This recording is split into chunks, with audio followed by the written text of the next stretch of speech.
नमस्कार। फिर से एक बार स्वागत है मेरे चैनल पर।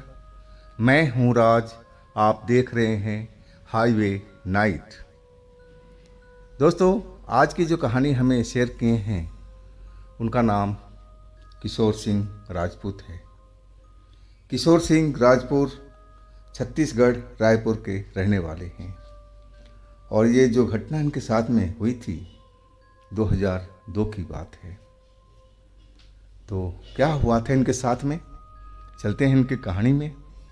लेकिन दोस्तों, अगर आप मेरे चैनल पर नए हो और अभी तक मेरे चैनल को सब्सक्राइब नहीं किया है तो प्लीज़ कर लीजिए और साथ में बेल आइकन को दबाना ना भूलिएगा। तो शुरू करते हैं आज की कहानी। दोस्तों, मेरा नाम तो आपने जान ही चुके हैं। मैं दोबारा बता देता हूँ, मेरा नाम किशोर सिंह राजपूत है। मैं छत्तीसगढ़ रायपुर का रहने वाला हूँ। मैं अपने बारे में थोड़ा पहले बता दूँ। मैं जब 8 साल का था करीब, तो मेरे पिताजी गुजर गए थे। अब जो घर का देखभाल था, घर का पूरा जो लोड था, माँ के ऊपर आ चुका था। हम 2 भाई थे, मेरे से एक छोटा भाई था। हम लोग जैसे तैसे करके बड़े होते गए और जो जिम्मेदारी थी घर की, मैं अपने कंधे पर लेने लगा था। पढ़ाई भी चल रही थी और घर का पूरी जिम्मेदारी मैं अब ले चुका था। भाई को मैंने बहुत प्यार दिया। मेरी शादी हो चुकी, मेरे बाल बच्चे हो चुके थे। अब नंबर था मेरा छोटे भाई का। छोटे भाई के लिए हमने रिश्ता ढूंढना शुरू कर दिया और रिश्ते आ भी रहे थे। एक रिश्ता मुझे पसंद आ गया। अब मैं उस रिश्ते को हाँ कर दिया। वो जो रिश्ता था हमारे घर से करीब 4 घंटे की कार द्वारा दूरी पर थी। अब रिश्ता तो हाँ हो चुका था, सब कुछ हमने तैयारी पूरी कर ली और वो दौर था, वो टाइम था मानसून का। लेकिन मानसून अभी आया नहीं था। हाँ, आने वाला था। हम भगवान से यही प्रार्थना कर रहे थे कि भगवान, हमारी भाई की शादी हो जाए और हम लोग दुल्हन लेके घर लौट आए। इसके बाद में जितना मर्जी पानी बरसा देना, लेकिन अभी हमें थोड़ा सा माफ़ कर देना, अभी मत पानी छोड़ना।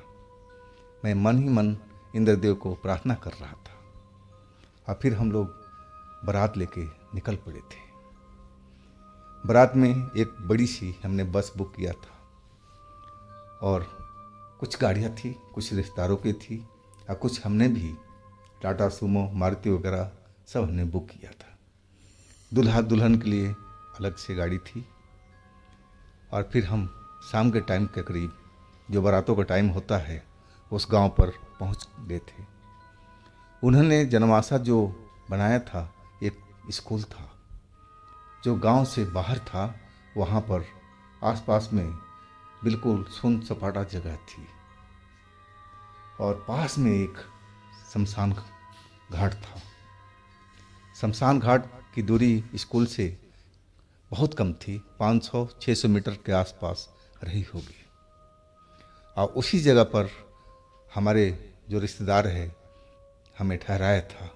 सब कुछ खाना पीने का व्यवस्था जो था सब स्कूल में था। और उस स्कूल में बिजली भी नहीं थी।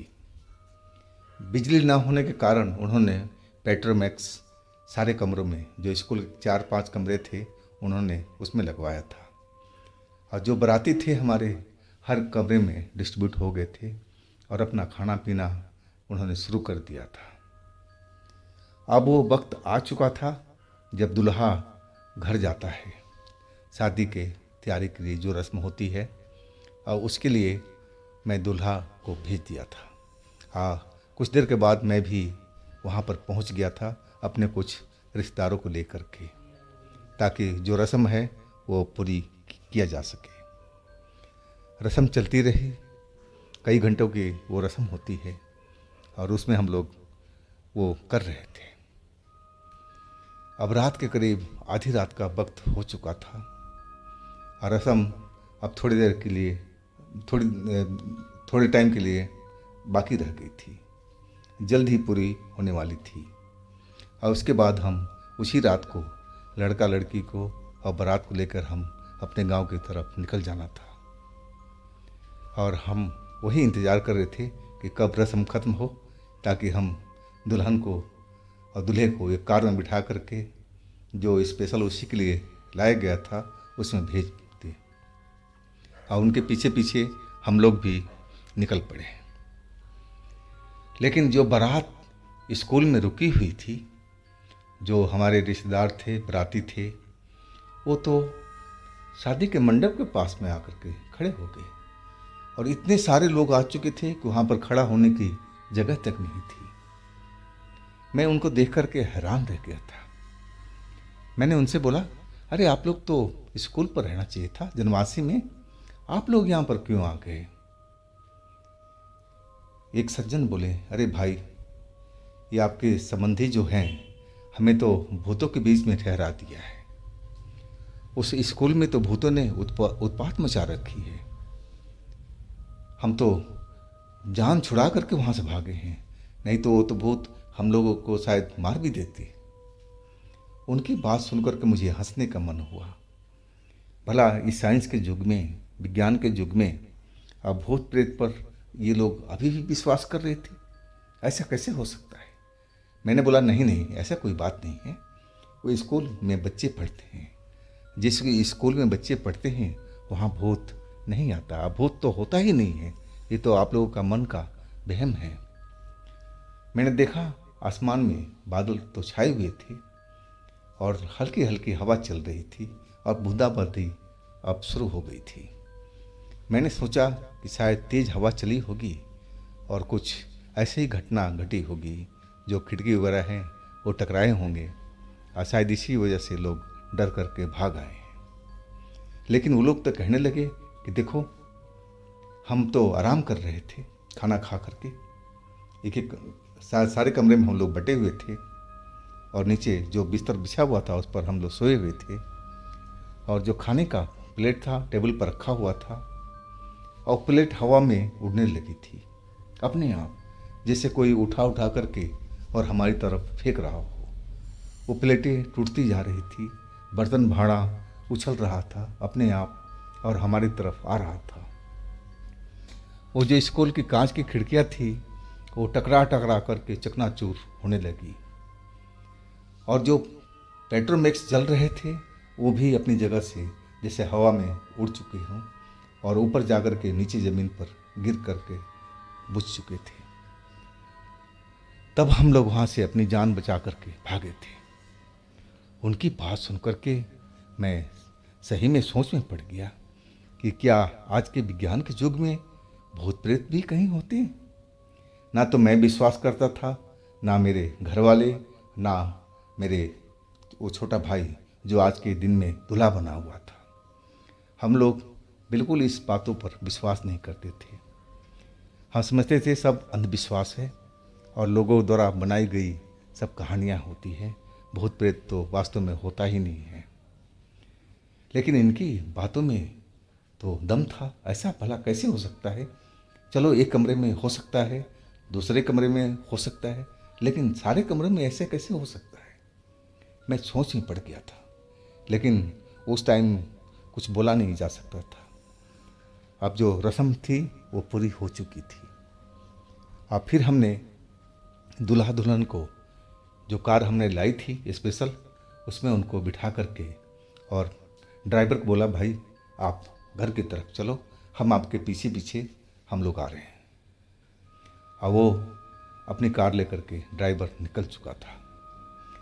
अब फिर हम सारे बारातियों को लेकर के उसी स्कूल के तरफ चला, लेकिन जो बाराती थे एक जगह पर आकर के रुक गए। वो कहने लगे कि हम स्कूल की तरफ बिल्कुल नहीं जाएंगे। मैंने पूछा कि गाड़ियाँ सब कहाँ हैं?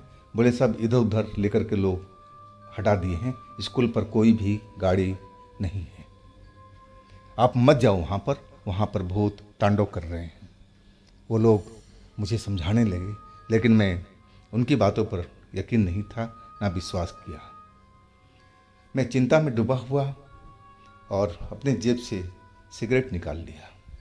मैं कभी कभी सिगरेट पिया करता था, लेकिन अनजाने में मैं वो सिगरेट का पैकेट निकाला आज और सिगरेट सुलगा करके स्कूल के साइड में चल दिया। वहाँ तो पहले भी बिजली नहीं थी, अंधेरा पहले भी था, सिर्फ पेट्रोमैक्स की लाइट से रोशनी हुए पड़ा था और पेट्रोमैक्स तो सारे बुझ चुके थे। हमारी जेब में फ़ोन था, बटन वाला फ़ोन, पुराना फ़ोन, और उसमें जो टॉर्च थी उसकी रोशनी थोड़ी अच्छी थी। इतनी अच्छी भी नहीं थी, दूर नहीं जा सकती थी, लेकिन जितनी दूर जाती थी क्लियर नज़र आता था। और उसी के सहारे मैं स्कूल की तरफ चल पड़ा सिगरेट पीते हुए। मैं सारे कमरे में जा कर के देखा, सब कमरों का हाल जैसे लोगों ने बताया था वैसे ही हुआ पड़ा था। प्लेटें जगह जगह पर टूटी फूटी पड़ी थी, बर्तन भांडा बिखरे हुए थे, बिस्तर सब गंदा हुए पड़े थे। जो स्कूल की कांच की खिड़कियाँ थी वो टूटी हुई पड़ी हुई दिखाई पड़ रही थी। कहा जाए तो जो लोग हमें बताए थे सब कुछ वैसा ही नज़ारा वहाँ का मैं देख रहा था। मैं अभी भी यकीन नहीं कर रहा था और मैं वहाँ से अब वापस आ गया। मैं बस को ढूंढने लगा तो बस मेन रोड के पास में खड़ी दिखाई पड़ी। बस वाले से पूछा, भाई आप क्यों भाग कर के आ गए? वो वही बात बोला जो बारातियों ने मुझे बताया था। अब बोला कि हम तो डर के मारे वहाँ से बस हटा करके इस रोड पर जाके खड़े किए हैं। साहब, आपको बाराती बिठाना है तो जल्दी करो, नहीं तो हम निकल जाएंगे। हम ये भूतों के जाल में फंसना नहीं चाहते हैं। वहाँ तो हमने जो देखा है विश्वास ही नहीं होता। वो अपनी कहानी बताने लगा था। अब कितने लोगों की बातों को मैं नकारूं, वहाँ तो हर कोई यही बात को बोल रहा था और इतने सारे लोग भला झूठ क्यों बोलेंगे। मैं यकीन भी नहीं कर रहा था और मान भी नहीं रहा था, क्योंकि मैं साइंस का स्टूडेंट था। जो लॉजिक होती है भूत की वो तो बैठ नहीं रही थी, मुझे कुछ समझ में नहीं आ रहा था। खैर, मैं लोगों को जिस गाड़ी में आए थे उन गाड़ियों में उनको बिठाया और फिर मैं खुद बारातियों के साथ उस बस में बैठ गया था। जो श्मशान घाट थी उसी रास्ते से वो सड़क मेन रोड की तरफ जाती थी और वही सी रोड पर हमारी बस और जो पीछे में गाड़ियाँ थी सब आ रही थी। तभी मैंने देखा कि श्मशान घाट मुझे साफ दिखाई पड़ रहा था, क्योंकि पास में ही था और वहाँ पर एक गाड़ी जो थी कोई अंदर में घुसी हुई थी और गोल गोल चक्कर काट रही थी। मैं देख करके थोड़ा हैरत में पड़ गया था कि इतनी रात को श्मशान के अंदर में भला कौन जाएगा, और वो भी अपनी गाड़ी लेकर के, और एक ही चक्कर पर चक्कर मारे जा रहा है एक ही जगह का। ऐसा कौन कर सकता है? मुझे मन में संदेह हुआ कि यहाँ तो कोई गाड़ी अलग थी नहीं, बस हमने अपने भाई को गाड़ी को भेजा है जिसमें उसकी पत्नी भी है और भाई भी है। पता नहीं मन में क्यों संदेह पैदा हुआ। अब मैं उस तरफ देखने लगा, लेकिन गाड़ी के हेडलाइट तो चमक रही थी, लेकिन गाड़ी पता नहीं लग रहा था अंधेरे में कि गाड़ी कौन सी है। उस बस में किसान टॉर्च थी। किसान टॉर्च बहुत तेज़ रोशनी वाली एक टॉर्च होती है और गांव के लोग ज़्यादातर उस टॉर्च को इस्तेमाल करते हैं। दूर दूर के चीज़ें साफ नज़र आती है। उस बस में रखी हुई थी और वही टॉर्च लेकर के मैं उस गाड़ी की तरफ रोशनी करने लगा। जब रोशनी उस पर बैठी, फोकस में आया, तो मैं देख करके हैरान रह गया। एक तो वही दुल्हा दुल्हन की गाड़ी थी और वो अंदर श्मशान में क्यों घूम रही है गोल गोल। अब तो मेरा दिमाग खराब हो चुका था। मैं ड्राइवर को बोला, भाई ड्राइवर, बस वाले को तो लंबी हॉर्न दे, तेज तेज आवाज़ में बजाना शुरू कर, ताकि वो हमारी आवाज़ को सुन पाए। और हम लोग भी बस में से आवाज़ लगा रहे थे, लेकिन उनको कोई फ़र्क नहीं पड़ा था। वो अपनी जगह पर जैसे घूम रहे थे, श्मशान के चक्कर काट रहे थे, वैसे अभी भी काट रहे थे वो। आखिरकार बस वाले ने बहुत तेज तेज हॉर्न बजाना शुरू किया और उसकी आवाज़ शायद उनको समझ में आया था और तब उन्होंने अपनी गाड़ी श्मशान घाट से बाहर निकाला और हमारी बस की तरफ लेकर के आ गए। जब आए तो मैं बस से उतर गया था और ड्राइवर से जाकर के झगड़ा करने लगा। अरे भाई, तू नशे में है क्या? तू श्मशान घाट में क्यों गाड़ी लेके गया था? हम तो तुम्हें घर जाने के लिए बोले थे और तुम उसके अंदर क्यों घुस गए? वो कहने लगा कि साहब, हम तो अपने रास्ते पर ही थे, हमें तो एहसास तक नहीं हुआ कि हम इस श्मशान के अंदर हैं। मुझे तो लगा कि हम उसी रास्ते पर जा रहे थे जिस रास्ते से वापस आए थे यहाँ पर। हम तो बिल्कुल अपने सही रास्ते पर जा रहे थे और पता नहीं कैसे हम इस श्मशान में आ गए थे। मैंने देखा भाई की तरफ, वो भी वही बात कहने लगा कि हाँ भाई, ये तो सही कह रहा है, मैं भी देखा था, हम अपने गांव वाले रास्ते पर ही थे, हम पता नहीं कब यहाँ पहुँच गए। मैंने देखा दुल्हन भी देख रही थी, मतलब तीनों लोग सही सलामत थे, उनके साथ कुछ नहीं हुआ था। अब फिर हम उस गाड़ी से उस ड्राइवर को उतारा कि भाई तुम बस में बैठो, मैं अपने भाई को अकेला नहीं छोड़ूंगा, मैं खुद ड्राइव करूंगा। और वही मैंने किया। अब हम जब अपने गांव पहुंचे सही सलामत सभी लोगों को लेकर के, तो सुबह हो चुकी थी। अब जो घर में रस्म होती है, जब बहू आती है पहली बार, तो रस्म भी लंबा चलता है और वही सब रस्म स्टार्ट हो चुका था। मैं रात भर का जगा हुआ था, तो मैं एक बिस्तर पर जा कर के सो गया था। जब इनका रस्म ख़त्म हुआ तो एक रिश्तेदार हमारे पास में आई। अब मुझे जगाने लगी, कहने लगी, किशोर किशोर, आंखें खोलो, आंखें खोलो, मेरी बात सुनो। मैं हड़बड़ा करके नींद से जागा। बोला हाँ कहिए। बोले जो बहू आई है ना नई, वो तो हम लोग को देख करके हंस रही है, हमें चिढ़ा रही है, कभी जीभ निकाल रही है, कभी धमका रही है, कभी कुछ बोल रही है, कभी कुछ बोल रही है। बेटा ये सब क्या है? मैं उनकी बात पर थोड़ा आश्चर्य में रह गया। भला नई बहू नए घर में ऐसा व्यवहार क्यों करेगी? लेकिन वो जो कह रही हैं, जिम्मेदारी से कह रही हैं, मैं कुछ समझ नहीं पाया। मैंने बोला कि देखिए, नई बहू है, थकी है, रात का सफ़र था, तो हो सकता है कि तबीयत ख़राब हो गई हो, थोड़ा उसको आराम करने दीजिए, नींद में सो जाएगी तो रिलैक्स हो जाएगी, शायद वो फिर दोबारा ऐसी हरकत ना करे। वो रिश्तेदार मेरी बात को समझ गई थी और ले जा कर के उसको सुलाया गया। नींद तो उसने ले लिया था, लेकिन जब जगाया गया तो उसकी हरकत वैसी की वैसी ही थी, बिल्कुल पागलों की तरह हरकत कर रही थी। मुझसे देखा नहीं गया। मैं उसके पास पहुंचा। मैंने बोला बेटा क्या हुआ तुम्हारे साथ में, तुम ऐसी हरकत क्यों कर रही हो? अभी तुम्हें तो कुछ ही देर हुए यहाँ पर नए घर में आए हुए, भला कोई नई बहू बेटी कोई ऐसा हरकत करती है जो तुम्हारे ख़ानदान की कहा जाए बुराई हो, हमारे घर की बुराई हो? क्या तुम बर्दाश्त करोगी इस चीज़ को? तुम बेटा शांत हो जाओ, अब बात क्या है तुम मुझसे खुल करके बोलो। वो मेरी तरफ देख करके शांत हो गई और कहने लगी कि देखिए, वहाँ पर 3 लोग मुझे बुला रहे हैं। मैंने देखा जिधर वो इशारा कर रही थी वहाँ तो कोई था नहीं। मैंने बोला कौन है लोग और कहाँ हैं वो लोग, और मैं कौन हूँ, क्या तुम मुझे जानती हो? बोली हाँ, आप उनके बड़े भाई हैं और इस घर के मालिक हैं। तो बेटा तुम ऐसी हरकत क्यों कर रही हो जो तुम्हारे माँ बाप का नाम का बुराई हो और मेरा घर का भी बुराई हो? तुम्हें ऐसा करना नहीं चाहिए, तुम तो पढ़ी लिखी हो, क्या तुम्हें ये करते हुए शोभा देता है? वो मेरी तरफ देखने लगी, वो कहने लगी मैं नहीं कर रही हूँ, मैं भला ऐसा क्यों करूँगी, ये तीनों लोग मुझसे करवा रहे हैं। मैंने पूछा ये कौन लोग हैं?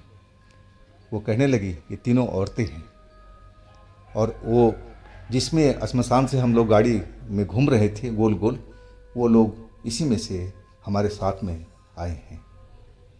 अब मैं उसकी बात सुन कर के हैरान रह गया था कि अब तो एक नई कहानी और बन गई। अब क्या किया जाए, अब कहानी को कैसे ख़त्म किया जाए, ये भूत प्रेत की कहानी।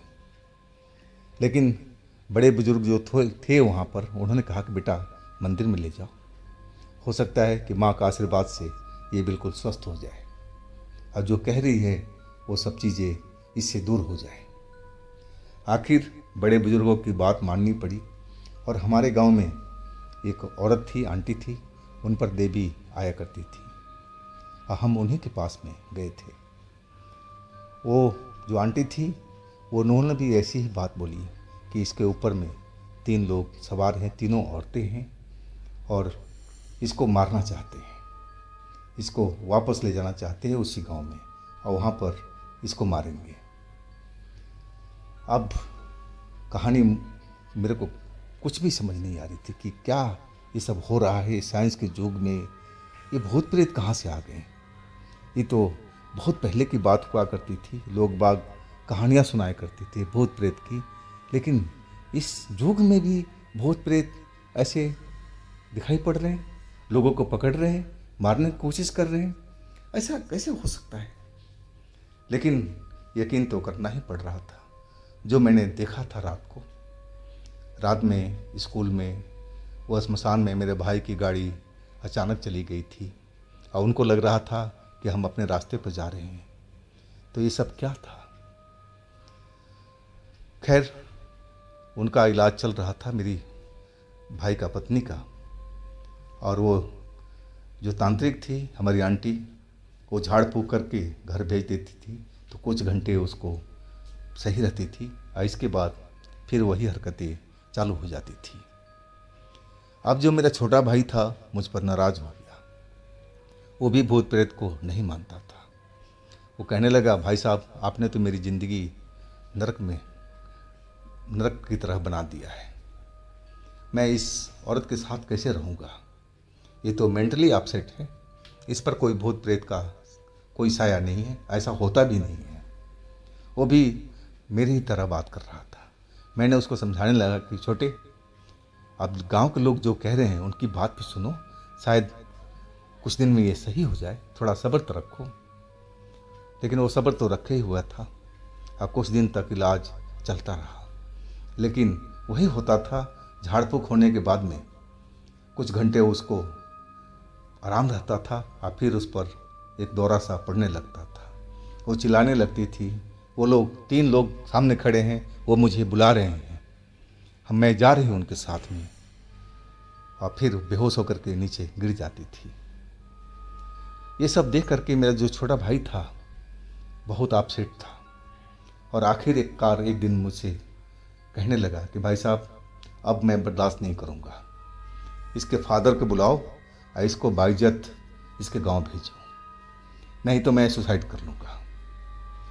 वो जिस लहजे में बात कर रहा था तो उसकी बात मुझे माननी पड़ी। मैं उसके पिता को बुलाया और सारी कहानी बताया तो वो भी कहने लगे कि हाँ, उस श्मशान में कुछ आत्माएं घूमती है जो उसी गांव के औरतों का है, जो वहाँ पर जलाई गई हैं, और ये वाकया बहुत दिनों से चल रहा है, शायद उसी का असर मेरी बेटी पर आ गया है। खैर मैं लेके जा रहा हूँ और वहाँ पर तांत्रिकों से इलाज कराऊँगा, जब स्वस्थ होगा तो हम आपको खबर करेंगे। तभी मेरा भाई सब बात सुन रहा था, वो कहने लगा कि देखिए आप ले जाइए, इलाज करवाइए, सब कुछ करवाइए, लेकिन जब तक मैं ना आऊँ लेने के लिए आपकी बेटी मेरे घर पर नहीं आएगी। चाहे कोई भी जाए लेने के लिए, उसका इशारा मेरी तरफ था, कोई भी जाए देने के लिए लेने के लिए तो आप प्लीज़ भेजिएगा नहीं कि जब तक मैं ना आऊँ। और फिर वहाँ से उठ करके वो अपने कमरे में चला गया था।